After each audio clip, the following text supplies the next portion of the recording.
Assalamualaikum warahmatullahi wabarakatuh. My name is Dana. I'm from the Philippines. And since I've been working in the Middle East for 7 years, most of my colleagues, the one who I'm working with, are Muslim. They are the one who introduced me this Islamic way of life.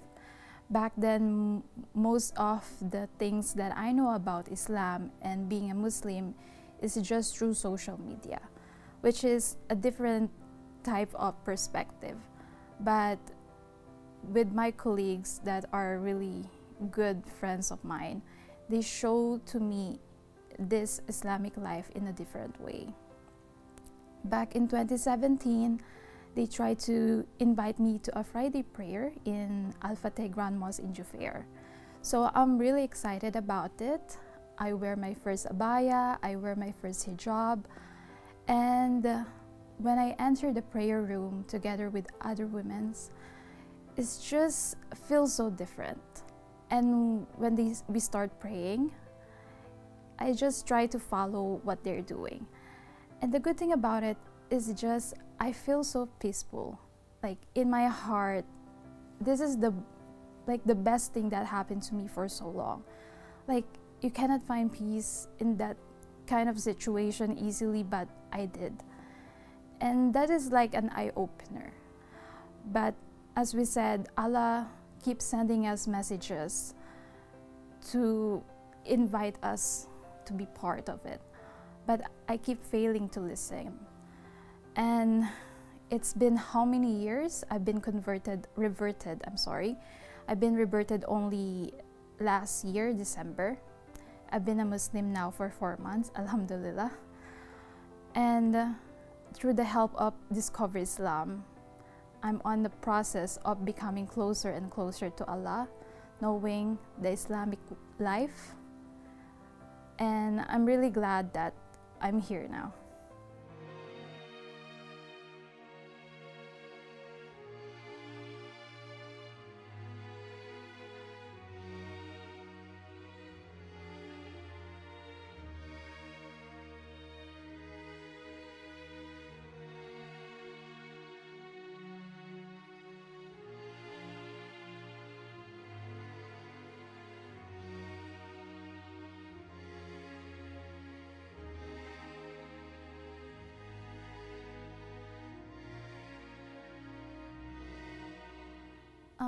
What took me so long reverting?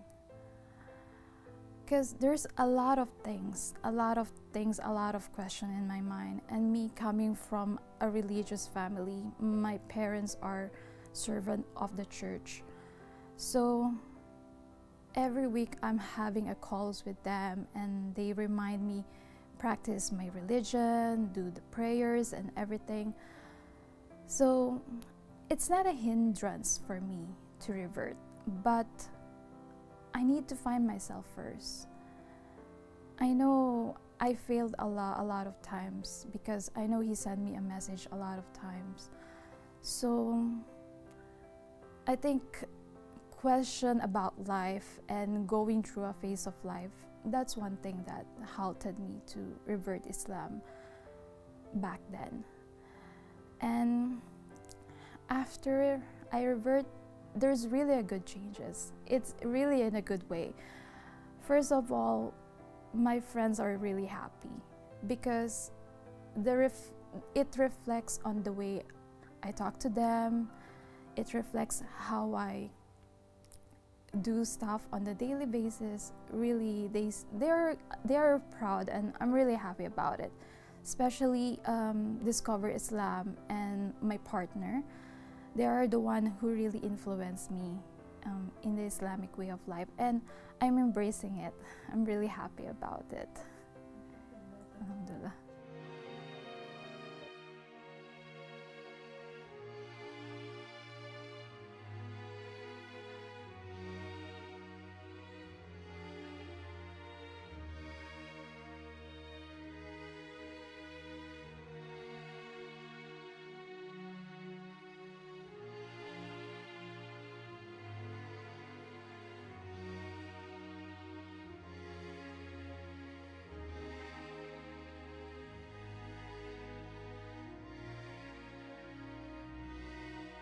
Yes, I really do a lot of big changes in my life.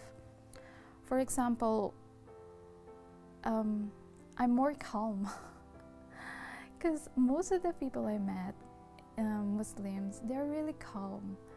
Like, for example, on the traffic, back then, I'm with people who's like just cursing and stuff, but now I'm praying for them instead of cursing. And then I really find peace. And I believe that everything's happened for a reason. Everything is planned by Allah. So my life now, how I see it, it's really in a beautiful way.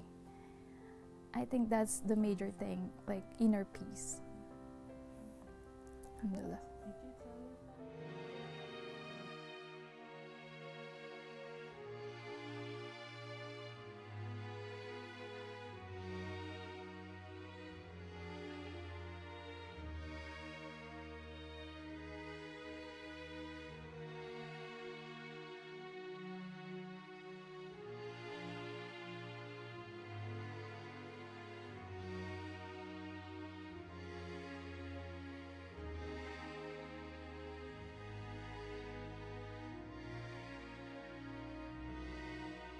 When I rebirthed, I have a hesitance to tell them.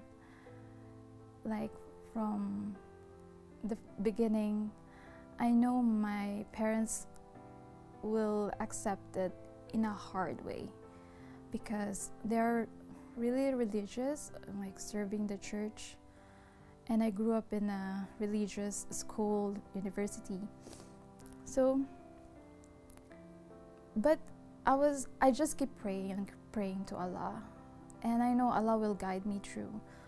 When I open it up to my parents, especially to my mom, she just went quiet.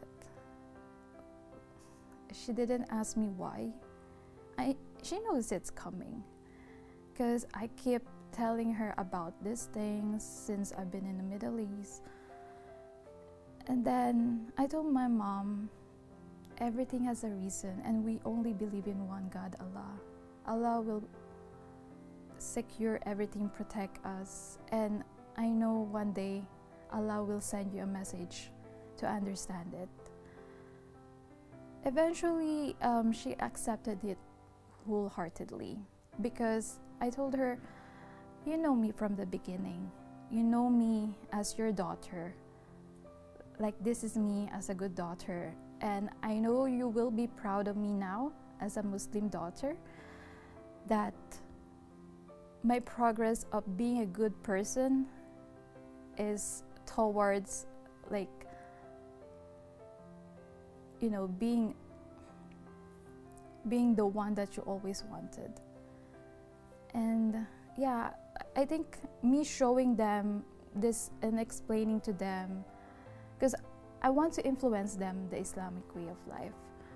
So I think them seeing me like having a good life, contented life, being at peace, yeah, that's the time they accepted everything will be okay.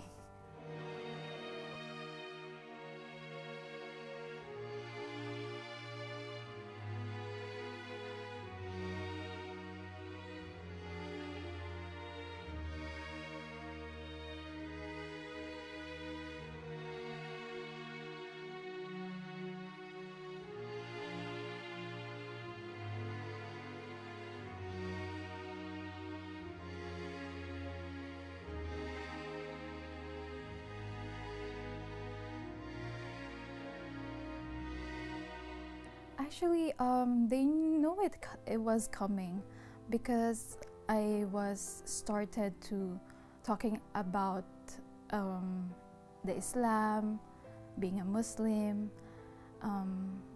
So when they found out, like, it's like, oh, it's my birthday today. Because like after my rebirthing, I went to the office the following day. So I really announced it because I'm proud. So everyone was happy. It's like we're having a mini celebration. So yeah, I'm really happy about it. To be honest, Discover Islam is the major thing who really helps me through everything. Not just reverting, but going through knowing Islamic way of life. And until now, they are wholeheartedly teaching me the Islam way and the Quran. I tried to phone them.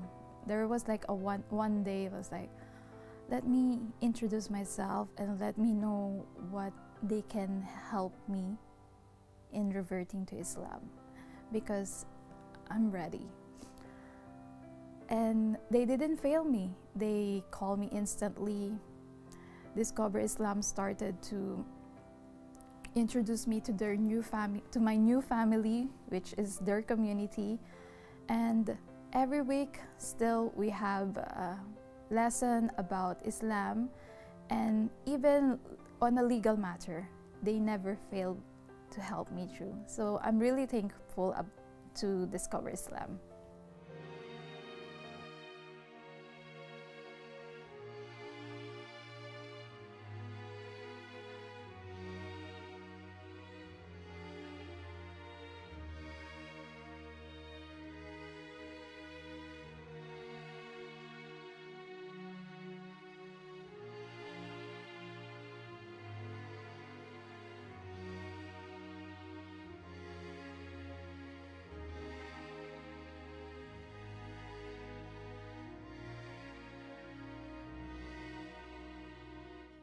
Actually, this is my goal. I want to influence people to embrace Islam. That's why I participated to be interviewed, because I want to reach more people, those who are not Muslim yet and those who are Muslim already but not practicing it.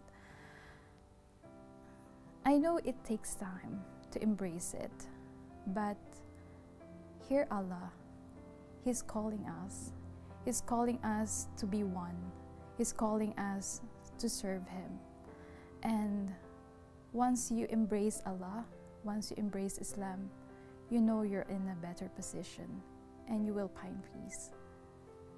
Thank you so much. Thank you so much.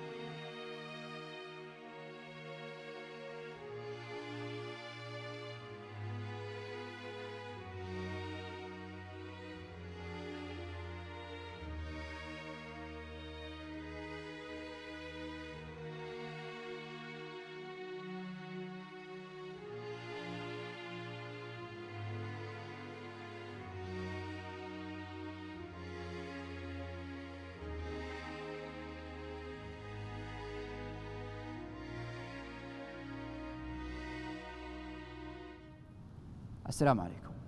I remember seeing one of the clips for one of the sheikhs talking about da'wah and how to speak to the person who is not Muslim and you're giving da'wah to. He said, speak to them like you are speaking to your mother. Why is that? Because you need to be humble. Any sort of ego that you have, that I am a Muslim and this guy is not Muslim, he drinks alcohol, he consumes forbidden food, and he's not a Muslim, he doesn't know about God, he worships an idol. This kind of ego will reflect in what you are saying. You might not say it with your words, but your body language and the receiver will feel that. So speak to everyone like they are your mother. Speak softly, speak gently. Arguments will not take you anywhere, even if you win the argument. I remember when we had many discussions outside when we were beginning the da'wah, street da'wah in Bahrain, somebody will come and argue. So even if I win the argument, at the end of the time, even if he accepts what I'm saying, it is not gonna be easy for him to say, okay, you win in front of all the others. So this is gonna be a barrier that I have already built. I'm building something and this is against me. Well, I think that I'm winning the argument, but I'm losing the chance to convey the message to this non-Muslim. And kibr, Rasulullah said, it is something very bad. It is rejecting the truth and looking down on others. This is very bad to be exchanged between Muslims and also between Muslims and non-Muslims.